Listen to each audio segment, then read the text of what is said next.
Now, Medical Properties Trust, ticker symbol MPW, is a company that's not really on a lot of investors' radar, or at least it wasn't until about a year ago. So the stock is down about 60% in the past year. And the reason this real estate investment trust is creeping onto everyone's radar is because of its yield.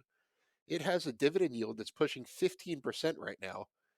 And the question is this sustainable? Is this an opportunity? Are there mispricings? So Tyler Crow's joining me. Tyler, what do you think about Medical Properties Trust? Are you a buyer right now? You know, there's sometimes when a yield is really that high that you really have to take a step back and go, what's going on here? Because this is this was already a relatively high yielding stock, but this is beyond normal for them.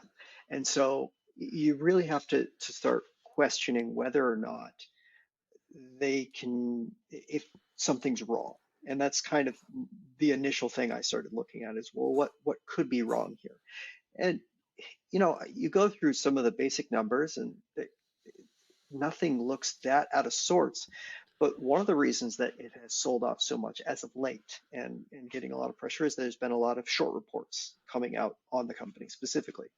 And one of the accusations has been is that one of its largest tenants, I believe the name of the tenant is escaping me, but it's a hospital group in the southeast. They aren't the most credit quality, most credit trustworthy tenant that is available out there, and there's possible chances of an imminent default or late payments on a lot of what's going on with them. And in that same short report, one of the accusations was is that they were doing a lot of sweetheart um, sale leaseback negotiations, where basically they were probably overpaying for those sale leaseback uh, properties in return for rent contracts that weren't that great. Gave some really favorable terms on things like tenant paid improvements, where you get reimbursed for things like that. And look, you know, I think you and I have differing views on short reports sometimes, but to me, there's always some nugget of truth in short reports, at least in my opinion. And this one seems to have struck a nerve much more than others in the past because it's not like it happened yesterday. These are some short reports been out for a couple months, and I think people digesting it are starting to go, huh, maybe there really is something here. Yeah, and I'm not sure if it's the tenant you're talking about, but they have a problem with a tenant called Prospect Medical that's at a hospital operator that has Pennsylvania hospitals in its portfolio that it already took a charge off for unpaid rent and impairments in the properties that it leases to this tenant. And it sold some assets in the past year to kind of boost liquidity, and it has some of that operator's assets under contract to be sold right now. Um, but there are just a few red flags. I'm not even sure if the tenant I'm talking about is the same one you're talking about. Because yeah, 'cause there are a few different red flags with this stock.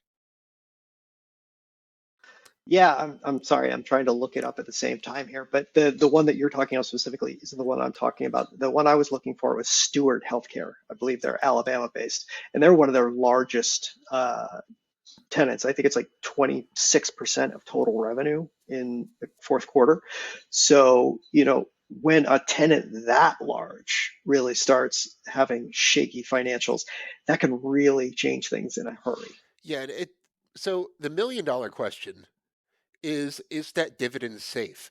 So based on Medical Properties Trust's recent guidance, which the low end of that guidance assumed that Prospect wasn't going to give it any more money, it has enough money to cover its 2023 dividend payments. Whether it should keep paying its 2023 dividend payments is another issue altogether. And we recently learned that it's selling some hospitals in Australia and adding about $1.2 billion to its balance sheet, which is a good thing. But then that's less rental income coming in. So, do you think there's going to be a dividend cut? You know, you, there are a lot of cases to be made that they probably should. And I think investors betting that they don't is a little bit of uh, market hopium, I guess, where you're like, I hope they don't, and they can figure it out. But I think if like I think if a new management team were to come in tomorrow, they'd be like, yeah, no, we got to cut this thing because we need to, get our cash balance right. Yeah, it's a lot of times in these stocks when you see dividend cuts and things like that.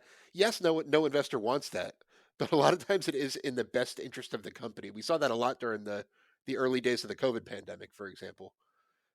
So yeah, it's an interesting stock. I'm not going to add it to my portfolio anytime soon. I don't know about you,